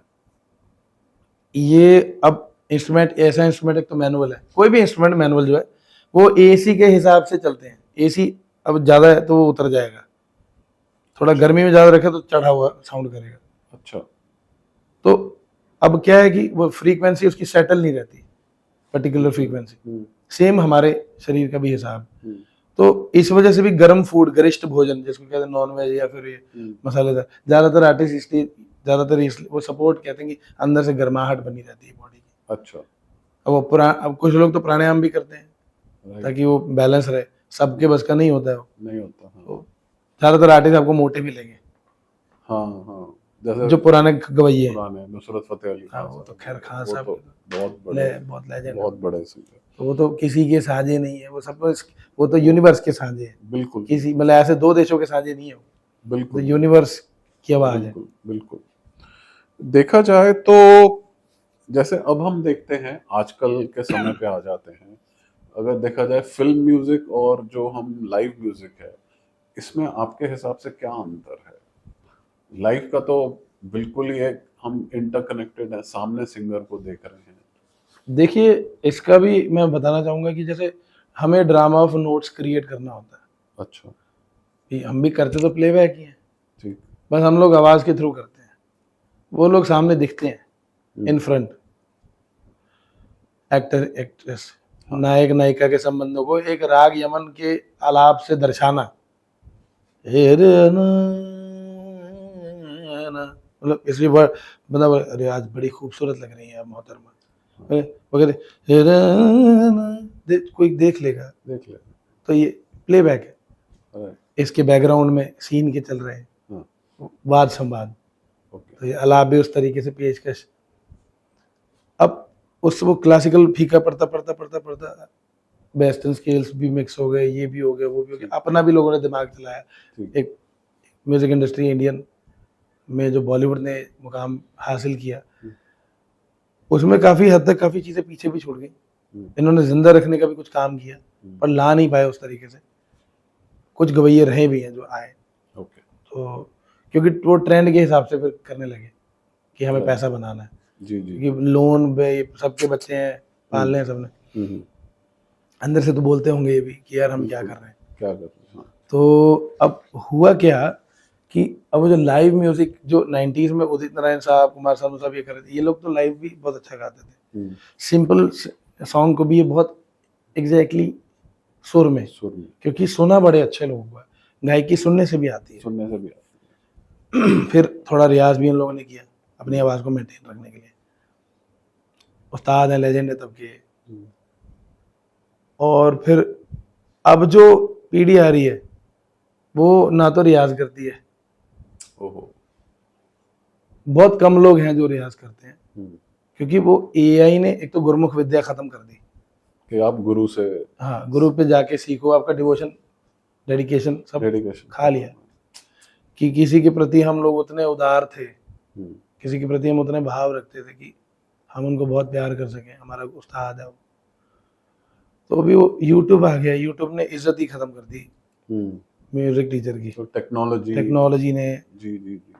तो वो बच्चा सोचता है कि चल ना यार, तू क्या, तेरे को मैं 4,000 रुपये दूंगा सीखने के, मैं यूट्यूब से लेसन ले लूंगा, फ्री में आ जाएगा। अब उसको कोई बेचारे को बताए कि यार इसमें तुम प्लेन तो ले लोगे, उसको उड़ाओगे कैसे? आपने कर लिया रियाज, उसका भाव कैसे पैदा करोगे बेटे? सही बात है ना। वो माँ रोटी खिला देती थी पहले, पहलवान मैच जीत जाता था, अभी प्रोटीन के दम पे भी नहीं जीत पा रहा, तो भाव खत्म हो गया।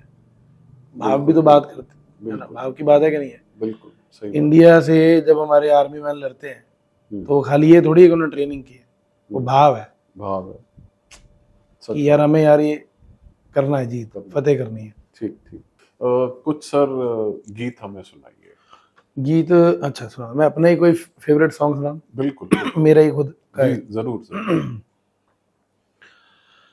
बाजी तेरे प्रेम की हम हार गए, भूल तेरा संसार गए, देखन को तो हेरे छलिया नैन बलहार गए, बाजी तेरे प्रेम की हम हार गए, भूल तेरा संसार गए। बहुत बढ़िया, थैंक यू, बहुत बढ़िया, बहुत बढ़िया। ये गीत स्पॉटिफाई की टॉप 8 में था। अच्छा। लखनऊ की जो स्पॉटिफाई प्लेलिस्ट थी, और इंडिया में भी ये टॉप 80 में था। ये स्पॉटिफाई की बहुत फेमस गाना है मेरा, बिल्कुल सुनिएगा जरूर आप सब। बाजी, बाजी नाम है इसका। बाजी, ठीक। तो अगर मैं जानूं कि सादगी म्यूजिक में क्या बहुत जरूरी होती है। एक समय था जब हम इवन, अगर मैं ये पॉइंट ही ले आता हूं कि फिल्मों का ही बात कर लेते हैं, एक समय पे फिल्मों में गानों का भी एक मीनिंग आता था जब हम सुनते थे। तो आजकल थोड़ा सा फर्क तो आ ही गया है। तो क्या उसको ही हम कहेंगे कि एक सिंपल फॉर्म ऑफ गाना म्यूजिक बहुत अच्छा लगता था? देखिए, ये बात थोड़ी सी ऑफ ट्रैक भी है। ठीक अब है। जैसे मैं प्रोड्यूसर हूँ, मैं आपको जानता हूँ, आप सिंगर हैं बहुत बढ़िया, ठीक है। तो मैं आपको बोलूँगा भैया व्हाट्सएप पे एक बार गा के भेज दे, जी। ये सिलेक्ट होगा। अब अच्छा। सिलेक्ट कौन कर रहा है? जिनको ABCD भी नहीं पता म्यूजिक का, ठीक है। 4-5 आड़ू होंगे वो हाँ कॉर्पोरेट के, हाँ हाँ। वो सब बता रहे होंगे अच्छा नहीं नहीं इसमें तो ये भाव कम है। अरे तुम्हें क्या पता भाव का? हम्म। तुम्हें सब्जी का भाव नहीं पता बाहर, संगीत का भाव कैसे पता करोगे? तो वो आके बता रहे हैं, और फिर वो बेचारा म्यूजिक डायरेक्टर दिल पे हाथ रख के, दिल पे पत्थर रख के सामने गवैये को बता रहा है कि यार ऐसे गा दोगे तो चलेगा, हिट हो जाएगा गाना। तो वो फोर्स्ड हो गया। हाँ, फोर्स्ड म्यूजिक है। तो यहाँ पे खत्म हो गया सादापन म्यूजिक का, और इसलिए इंडिपेंडेंट म्यूजिक का जन्म हुआ है, ताकि हम अपने मन से जो बात रखें वो सही सही पहुंचे। राइट। वो कैसी भी हो सकती है ठीक ना? राइट। और फिर वो बात रही उसकी अ, एक तो बेरोजगारी ने बड़ा माहौल खराब किया है।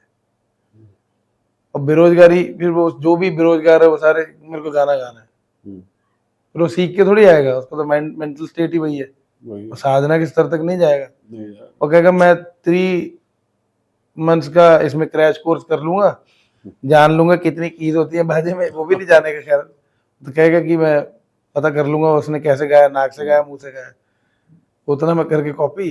AI तो है ही जिंदाबाद। 2-4 उसमें मेलोडाइन करूंगा, 3-4 ट्यूनर करूंगा, और एक बढ़िया सी मॉडल लाके नचा दूंगा, बन गया जी मेरा गाना, और नचो सारे। ये म्यूजिक है आजकल। तो वो ऑथेंटिसिटी जो है ना, हाँ हाँ। वो खत्म हो गया। ऑथेंटिसिटी बिल्ड की जाती है, जैसे अलाप नहीं बिल्ड करते हम, राइट। वैसे ऑथेंटिसिटी बिल्ड होती है। कई सालों का संगम होता है एक इंसान, राइट। कई सालों का संगम होता है एक गाना, बिल्कुल। है ना? तो वो खत्म है, बीच का रास्ते गायब है, कई साल तो दे ही नहीं रहे हम। आज सही बात। मेरे पास भी कई बच्चे आते हैं, सर मैं कल बन जाऊंगा मोहम्मद रफी। मैं कहा, बन जाएगा बिल्कुल, सपने में। सही बात है। सपने में तो तू बन जाएगा, वो भी तूने सोचा तो, तभी सपना आएगा, नहीं तो नहीं आते मोहम्मद रफी साहब भी सपने में। नहीं आते, सच बात है। ये और तो बाकी तू कहेगा मैं किशोर साहब बन जाओ, रफी साहब बन जाओ, नहीं, वो तो कहानी। तो आप नहीं कर पाओगे। उसके लिए कुछ साल देने पड़ेंगे, उतना रुक रुक के किसी की डांट खानी पड़ेगी। बिल्कुल। फिर उसमें भी आप टीचर को बोल देते हो कि यार ये तो हमें मार रहे हैं, असॉल्ट कर रहे हैं। पहले राग पिटाई चलता था, अच्छा इसलिए हम लोग थोड़ा कुछ बन गए हैं। सच बात। अब तो पिटाई कर दो हल्का सा तो जी हम पे अटैक हो गया। क्योंकि जैसे आपने कहा गुरु, अगर मैं थोड़ा सा हटके बोलूं तो पंडित रविशंकर जी, उस्ताद बिस्मिल्लाह खान, उनके चरणों में लेट गए थे, ये मैंने देखा था। तो ये मतलब भाव था, ये भाव था। 2 चीजें होती हैं। एक तो पहले पिटाई की जरूरत इसलिए पड़ती थी क्योंकि इंटेलेक्चुअल नहीं बनाया जाता था बच्चों को, तो अब जबरन सिखाओगे तो ऐसे ही सिखाओगे जी। पर अब तो पिटाई भी बंद है, लेकिन इंटेलेक्चुअल अभी भी नहीं बन पा रहे, क्योंकि मोरल वैल्यूज की कमी है। राइट। तो अभी मोरल वैल्यू सिखाओ। इसका मतलब समय के हिसाब से चीजें पूरी पलट गई हैं, ये गड़बड़ी हो चुकी है। और ऑथेंटिसिटी की मैं बात कहूँ तो आर्टिस्ट को अब उतनी इज्जत नहीं देता है कोई, जब तक उसने बहुत अच्छी घड़ी ना पहनी हो, कपड़े महंगे ना पहने हो, ब्रांडेड, बहुत अच्छी गाड़ी से ना आया हो, फाइनेंशियल डोमिनेंस के बल पे जीता हुआ है लोगों ने वन, कि नहीं ये तो मेरी रोलेक्स है यार, शो ऑफ चल रहा है। तो मैं कहूँगा जरूरी है, अब इन्होंने बना दिया वैसे तो करो, जरूरी उसी नदी में बहना पड़ेगा। लेकिन अगर कोई स्पिरिचुअली अवेकन बंदा है जो कि जो मशाल के साथ पानी भी लेके चल लेगा, राइट, वो ये करे तो अच्छा है। राइट, बिल्कुल। पर सिर्फ जिसको मशाल ही पता है वो पानी नहीं बता सकता, वो तो आग ही लगाएगा बस। बिल्कुल। तो आपको लगता है टेक्नोलॉजी, एआई, आपने बिल्कुल बहुत बार बताया, टेक्नोलॉजी और एआई ने क्या म्यूजिक को बिगाड़ दिया है? या टेक्नोलॉजी अच्छी बात है, आनी चाहिए, बट क्या उसको बिगाड़ा भी है? बिगाड़ा ही है, तो बिगाड़ा भी है, और आनी तो नहीं चाहिए। लेकिन फिर भी मैं कहूँगा लाइव म्यूजिक जिंदा है, मैनुअली म्यूजिक सुना जाता है आज भी। हम्म, तो ये तो AI प्रूफ जॉब है। जिसने बहुत अच्छा रियाज कर लिया है उसका स्कोप है। बस आपका सही समय पे, सही जगह पे, सही लोगों के सामने होना बहुत जरूरी है। बहुत जरूरी है। आप ये सोच के बैठोगे रियाज कर लिया, अब मैं यही हूँ, हम्म, तो बेकार है। आपको वीडियो डालो, वो AI वहाँ काम करेगा एडिटिंग पे, ठीक। आपको एक ऑडियंस दे देगा वो। आपके मतलब के लोग आपको मिलने लगेंगे हम्म, AI के थ्रू। काम भी देता है, ऐसा नहीं है। ठीक। लेकिन अगर अब वो बोलें कि ऐसी आवाज तो हम AI के थ्रू बना लेंगे, वो पर अच्छे से सीखा है तो आप नहीं कॉपी कर नहीं सकते, कर AI भी नहीं कर सकता। क्लासिकल की जो मुर्कियां हैं, ताने हैं, राग आलाप, ये जो कुछ कर्ण खटके एक पर्टिकुलर दबाव से लगाव लगाने हो, हम्म, डायनामिकली चेंजेस, वो कहाँ ले आएगा AI? हम्म, AI कुछ पर्टिकुलर रेंजेस पे काम करता है बस, ठीक। वो नकली ही हुआ। नकली ही हुआ। राइट, वो जिसको लाइव सुनना है वो तो लाइव ही सुनेगा।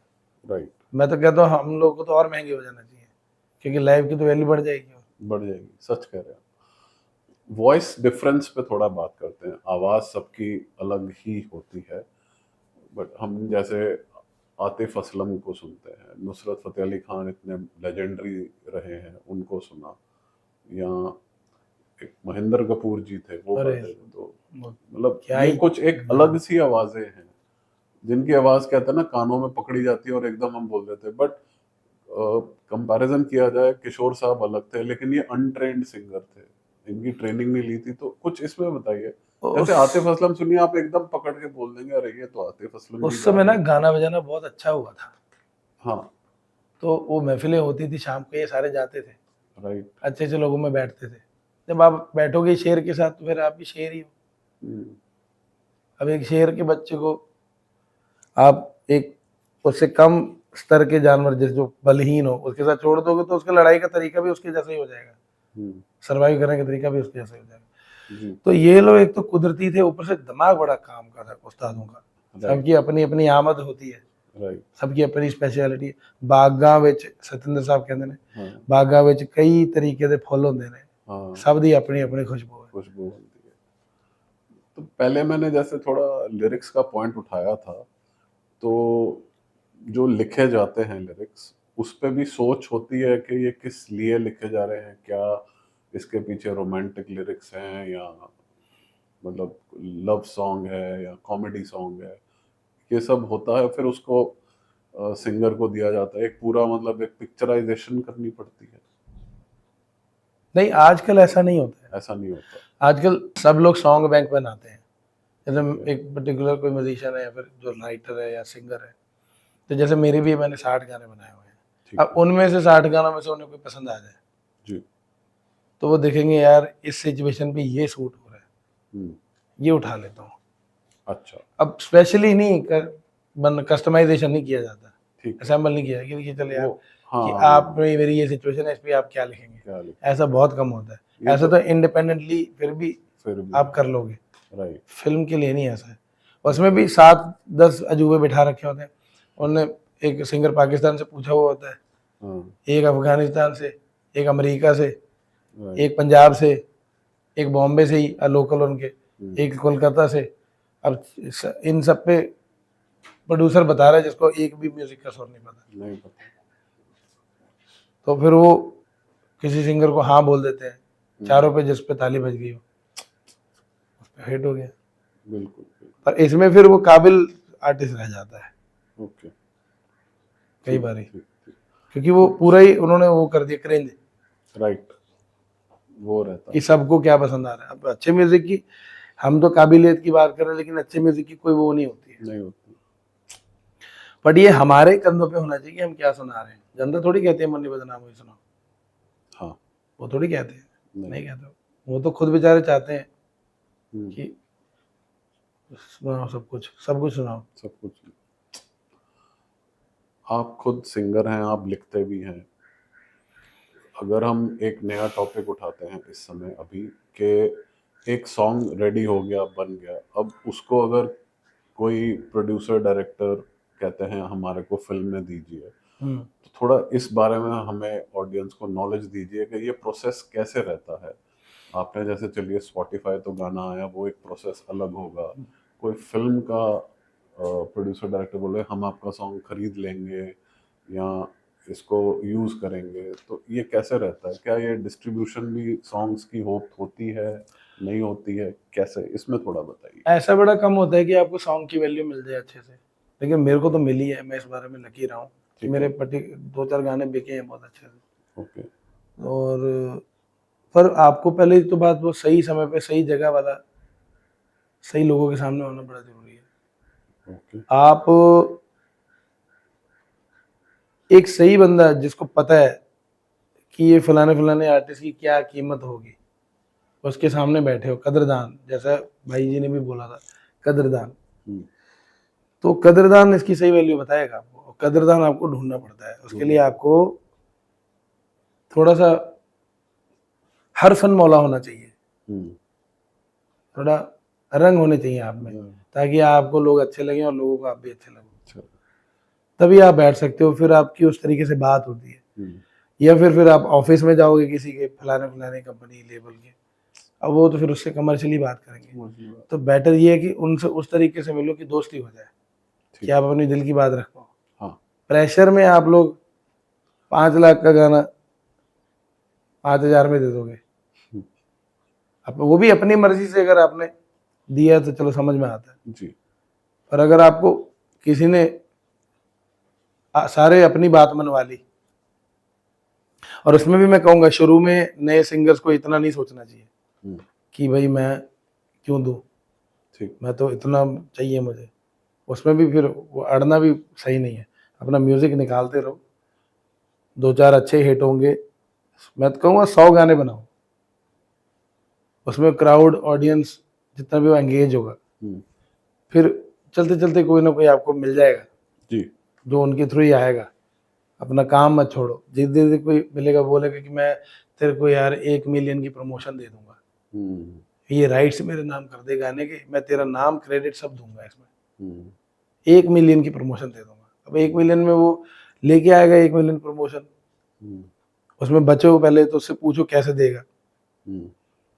वो बोलेगा कि भाई मैं फलानी कोई 10 टॉप इंस्टाग्राम की इन्फ्लुएंसर लड़कियां हैं, वो इस गाने पे नाच देंगी 2 हफ्ते में 3 बार, ये गाना उनके फॉलोअर्स तक पहुंचेगा, ये गाना ट्रेंड पे आ जाएगा, तेरे गाने पे भाई 2 मिलियन भी हो जाएंगे, 3 भी हो जाएंगे। या फिर वो बोले अगर कि भाई मैं इस पे ले आऊंगा, इन्फ्लुएंसर की बात ना करे तो मत दो उसे ये गाना, हो सकता है वो फेक डाले।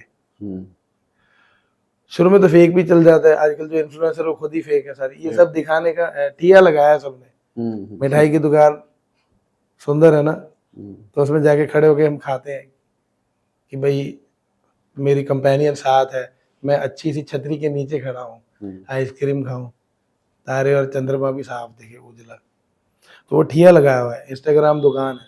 तो इनमें मतलब ये चलती हैं, अब भीड़ उस पर रहेगी, तो एक नॉर्मल ऑडियंस का क्या है, वो आर्ट नहीं देखती, वो देखती है कि मैं इसको फॉलो कर लेता हूँ या कर लेती हूँ, इसके तो मुझसे भी कम फॉलोवर्स हैं, 163 ही हैं, छोड़ पर दफा कर, मैं तो 247 मेरे हैं, मैं क्यों फॉलो करूं। वो आर्ट का मामला नहीं रहेगा, नंबर गेम रह गई है, नंबर गेम। सो इस प्रकार अगर हम बात करें, जैसे 3 बातें हमने, लाइफ का बात किया, फिल्म्स की बात करी, अब आपने जमतारा में भी गाना गाया, अब ओटीटी वेब सीरीज में अच्छी बहुत बहुत प्यारे प्यारे वेब सीरीज आई हैं, उसमें कईयों में तो गाने बड़े प्यारे थे, पंजाबी में भी गाया है। अच्छा, बिल्कुल। तो वेब सीरीज और ओटीटी पे आपकी क्या राय है? वहां भी सिंगर्स को क्या अच्छा प्लेटफॉर्म मिला? वहाँ मिल रहा है, मैं कहूँगा वहाँ मिल रहा है। ओके। और वहाँ पे अच्छी मतलब ओटीटी की एंट्री बेनिफिट हुई है, बेनिफिशियल है, क्योंकि आप रात को बैठते हो परफॉर्म, क्योंकि टाइम ऑफिस के बाद का वही होता है जी। आप बैठते हो बढ़िया चाय लेके, बैठते हो पूरी पिक्चर देखते हो, अब सिनेमा आपके घर पे है, बिल्कुल, तो उसमें थोड़ा और क्लोज फील होता है। राइट। ये भी बात है, और दूसरा क्या कि ये ओटीटी प्लेटफॉर्म की मूवीज ज्यादा बन रही हैं, हाँ, जिस वजह से काम ज्यादा मिलता है आर्टिस्ट को। अब थोड़ा मार्केट और ज्यादा शॉर्टकट में आ गया है, पहले होता था फलाने फलाने की जान पहचान से किसी बड़े आर्टिस्ट को बुलवाएंगे, अभी मामला स्टेट वाइज हो गया है, क्योंकि आप एक मूवी देखो गुड़गांव, हम्म अब उसमें तो एक पर्टिकुलर स्टेट के बारे में रहा है। बिल्कुल। फिर वो जामतारा, वो नोएडा में बिहार से आए कुछ लड़कों ने हाँ। वो क्राइम सेटअप किया, तो वो उस पे आधारित। अब उसमें इन्होंने एक सरदार चुन लिया, हम्म गाने के बोल भोजपुरी में है, हम्म हंसोट लिए, हम्म तो उस पे मैंने गाया। ठीक ठीक। तो ये बड़ा अच्छा हो गया है कि हम्म, आपको कुछ जानता है, और उसके लिए गुडविल बहुत जरूरी है। बिल्कुल। आप सबसे बड़े अच्छे से बात करो, किसी का दिल मत दुखाओ, हम्म, सबसे प्यार करो, जैसे हो वैसे रहो। आपको किसी को गुस्सा करने का मन कर रहा है, कर दो। हम्म, यही ऑथेंटिसिटी, यही आपकी म्यूजिकलिटी को जिंदा रखती है। जी। आपको किसी को मन कर रहा है बहुत कस के मैं डांट दूं, हम्म, या बहुत प्यार से बात करूं, या फिर इसको मैं ट्रीट करूं भाई को आज, हम्म, या बहन को ट्रीट करूं, कर दो। ये ऑथेंटिसिटी है। अब मन में आपके चल रहा है कि मैं इसको गाली देना चाहता हूँ, हम्म, और आप उसको जबरन प्यार से पेश आए जा रहे हैं, आए जा रहे हैं, ये भी ऑथेंटिसिटी खत्म कर देगा। कई जगह, हालांकि कई जगह स्टॉप भी करना होता है, नॉन फिल्टर हमेशा नहीं रहना होता, बट फिर भी अगर आप ये ओवर, मतलब ये ज्यादा ही हो गया है कि आप जैसे हो वैसा नहीं दिख रहे हो, जैसे दिखते हो वैसे हो नहीं, और जैसे हो वैसे दिखते नहीं, तो फिर म्यूजिक भी आपका खराब हो जाएगा। खराब है। आपका कुछ मैसेज जो आप यूथ को देना चाहते हैं जो एक्चुअली इंक्लाइंड है म्यूजिक की तरफ? हेलो एवरीबॉडी, सारे यूनिवर्स को मेरा पैगाम कि आप थैंकफुल रहें। आपकी लाइफ में जितने भी लोगों का असर रहा है आपकी जहनीत पे, जितने भी लोगों ने आपको, जितने भी लोग आपसे प्यार से पेश आए और जितने भी लोग आपसे लड़े भी, उनसे भी, सब ने आपको कुछ ना कुछ सिखाया है। और थैंकफुल रहें, और अच्छा अच्छा म्यूज़िक सुने। और अच्छे म्यूज़िक की मैं फिर कहूँगा कोई डेफिनेशन नहीं होती, फिर भी एक मेहनत को आप ज़रूर देखिए सबकी, और आपस में हार्मोनाइज, सिंक्रोनाइज, ऑर्गेनाइज होकर रहिए। और अभी बहुत लोग आपस में एक दूसरे से अलग होकर रहना चाहते हैं, सब लोग सिमटे रहो, यही हमारे यूनिवर्स की काबिलियत है। यूनिवर्स हमें यही सिखाता है। और कुछ दो चार लोगों की वजह से हार्मनी को खराब मत कीजिए, प्यार से रहिए और प्यार बांटते रहिए, अच्छा अच्छा म्यूजिक सुनते रहिए। शुक्रिया। दो सवाल, आप कैसे आए सिंगिंग में? आपकी एंट्री कैसे हुई? मेरा मेरा मेरे मेरे दादाजी गाते थे, वो फौजी थे, अच्छा। वो फिर वो दिल्ली पुलिस में आ गए। फिर मेरे डैडी को गाने का शौक था, वो भी बेचारे दिल्ली पुलिस में आ गए। बेचारे तो खैर नहीं कहूँगा, उस समय स्कोप नहीं था, इसको देखते नहीं थे उस तरीके से, जी जी। और उतने सारे कॉलेजेस नहीं थे, उतने सारे रियलिटी शोज नहीं थे, और जो थे वो कुछ लोगों को ही पता चलते थे। और सरकारी नौकरी का दबदबा तो आपको पता है हमेशा से ही है, बिल्कुल बिल्कुल। तो सब वही रैंकिंग के, वही थी रैंकिंग। हम्म, तो मेरे बीच वाले ताऊजी तो जो थे, जो अब तो नहीं है, हम्म, बहुत पहले ही, मेरे जन्म से पहले ही इंतकाल हो गया था उनका, वो बहुत अच्छा गाते थे, और वो बहुत सारे गवैयों को सुनते भी थे और बहुत अच्छा गाते भी थे। हम्म, तो ब्लेसिंग है मेरे परिवार पे ये। हम्म, तो फिर अच्छा अच्छा सुनते गए। फिर जब मेरे को उन्होंने सुना गाते हुए, तो गा रहा है, हम्म, कह रहे कि यार तो गा रहा है। फिर पता चला बहन भी गा रही है। हम्म, फिर पूछते कि यार तो नो भाई, मैं तो चाहता हूँ तो क्रिकेटर बने या पहलवान बने, हम्म, तो यार गाना, मैं क्या, आप गाना तो आप भी गाते हो। हम्म, फिर एक दिन वो कपड़े रखते टाइम मैंने एक देखा, बहुत बड़ी अटैची थी, हम्म, तो वो खोली तो उसमें टेप थे, ब्रायन एडम्स के, एमजे के, अच्छा। और मोहम्मद सिद्दीक साहब के, कुलदीप मानक साहब के, बहुत बड़े बड़े क्लासिकल आर्टिस्टों के, पॉप सिंगर दलेर मेहंदी साहब, शान साहब। क्या बात। मैं कह रहा हूँ यार ये कौन सुनता है, अब बता रहे पापा सुनते हैं तेरे। मैंने कहा यार ये मुझे क्यों फिर ऐसे बेदर्दी बालमा बना रहे हैं, मुझे भी सुनने दो। तो मैं गा रहा था, मैंने सुने वो सारे, तो मैंने मेरे वॉकमैन मंगाया लड़ झगड़ के। फिर बहुत आगे आगे, फिर कैसेट पैसे जोड़ते थे, एक एक रुपया, तो 50 रुपये इकट्ठे होते थे, तो फिर टेप खरीदते थे।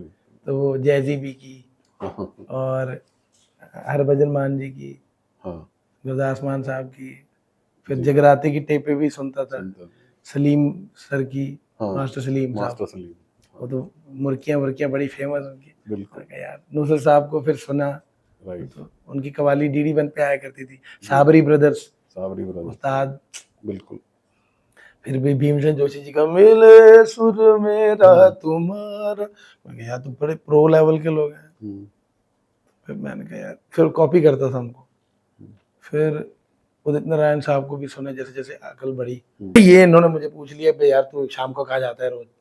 मैंने कहा मैं प्रोग्राम भी कर रहा हूँ आजकल, 200 रुपये मिलते थे। तो कह रहे तो 200 रुपये के लिए गा रहा है। तो मैंने कहा आप दे दिया करो। तो बोलते जवाब दिंदा सानू है। धीरे धीरे फिर उनको लगा ऐसे ही कर रहा होगा टाइम पास, वेलापंथी। मैं करता था, करते रहे। फिर वो प्रोग्राम छोटे छोटे पॉलिटिकल भी, या ऑडिटोरियम जा रहे हैं कभी परफॉर्म करने, कभी कहीं, और फिर सिटी में ही जो होते थे। जी। और फिर एक दिन पकड़ के सबने बोला कि ये तो हाथ से निकल गया है, इसको वकील वकूल बनाओ, पुलिस वाला बनना था, इसको भर्ती करो। हमारा एक पुलिस लाइन का माहौल है, सब रेजिडेंशियल पुलिस वाले रहते हैं। ठीक ठीक। तो क्या कर रहा है मैंने कहा यार इनको क्या दिक्कत है यार, मैं गाना गा रहा हूँ, गाने दो मुझे। फिर वो मैंने छोड़ दी, मैंने कहा मेरे को तो यही करना है। मैंने घर पे लड़ाई कर ली, विरोध किया। विरोध करना चाहिए सबको, मेरा मैसेज है, पर अच्छी चीज के लिए। कहीं से अगर आप लोग गायब होते हो तो फिर एक ऐसी जगह पे प्रेजेंट रहो जहां उससे ज्यादा वैल्यू आपको सीखने को मिल रही है। ठीक है, तो फिर मैं म्यूजिक के लिए लड़ाई, घर वालों ने बोला कि ये तो पागल हो गया है, ये तो बहुत गुस्सा भी कर रहा है, म्यूजिक कैसे। फिर तो मेरे को ले गए डॉक्टर के पास, साइकाइट्रिस्ट के पास, कि इसको कुछ लगता है गुस्सा है अंदर से दबा हुआ। अच्छा। तो डॉक्टर कहते हैं कि सारी सुन लियो, यंग था, यूथ। तो फिर कहते हैं कि ये तो बड़ा अच्छा इंसान है, तो पूजा वूजा करता है सुबह बजरंग बली जी की है, और वेजिटेरियन ही खा रहा है बस, तो इसको तो गाने दो आप, ये तो कुछ वो थोड़ी है कि लड़ाई झगड़े। कह रहे नहीं अब करने लगा, हम पीट रहे हैं लोगों को। तो कह रहे आप लोग इतना करोगे तो बाहर ही करेगा ना गुस्सा। तो तो संगीत तो उन्होंने बोला वाकई आप मेरी बात सुनिए, ये बहुत टॉप का बदमाश भी बन सकता है, क्रिमिनल। तो पापा ने इमेजिन किया यार मैं पुलिस वाला, ये क्रिमिनल नहीं। कह रहे यार अगर आपने इसका साथ दिया तो ये सिंगर भी बनेगा। तो पापा कह रहे चलो यार थोड़ा ये आसान है। तो फिर एक गुरु ढूंढे मेरे लिए, फिर प्रोग्राम और ज़्यादा किए, सीखे, तालीम ली। वो बैठना सीखा पहले तो, उस्ताद के आगे तो बैठना ही आ जाए वही बड़ी बात है, सुर तो क्या ही। फिर वो अभी भी बैठते हैं जाके गुरुजी के पास। सुनना बहुत ज़रूरी है कुछ चीज़ करने के लिए ना, सिंगिंग को भी सुनना बहुत ज़रूरी है। उस्ताद की भी बात सुनो, औरों के भी संगीत को सुनो, सबको अप्रिशिएट करो, किसी को कम ज़्यादा मत समझो। बस यही मेरी एक आप लोगों से रिक्वेस्ट है। जी जी। जाते जाते कुछ एक गीत संगीत हो जाए आपकी तरफ से, सुनाता हूँ।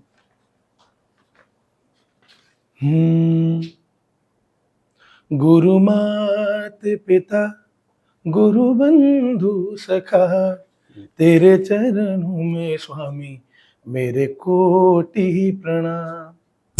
धन्यवाद, ये गुरु के लिए मेरी चाह है। जी जी, थैंक यू सो मच जगतेंद्र जी, आप आए, इतना आपने हमें बताया म्यूजिक सिंगिंग के बारे में। ये बहुत बहुत ग्रेट नॉलेज है ऑडियंस के लिए। Thank you so much. I think उनको बहुत ज्ञान मिला होगा इससे। आप आए, यही हमारे लिए बहुत बड़ी बात है। Thank you so much sir, आपने मुझे बुलाया, मेरे लिए अपॉर्चुनिटी है कि मैं आपके थ्रू कुछ बात रख सकूं अपनी। बिल्कुल सर, बिल्कुल। Thank you so much. Thank you. Because हमारे पास जब भी आती है, एक्कोज यानी कि गूंज, कोई ना कोई एक महान हस्ती हमारे से जुड़ जाती है। एक्कोज आती रहेंगी, हस्तियां जुड़ती रहेंगी, आप हमारे साथ ना छोड़िएगा। जल्द ही आपसे मिलेंगे अगले हफ्ते। थैंक यू, जुड़े रहिए।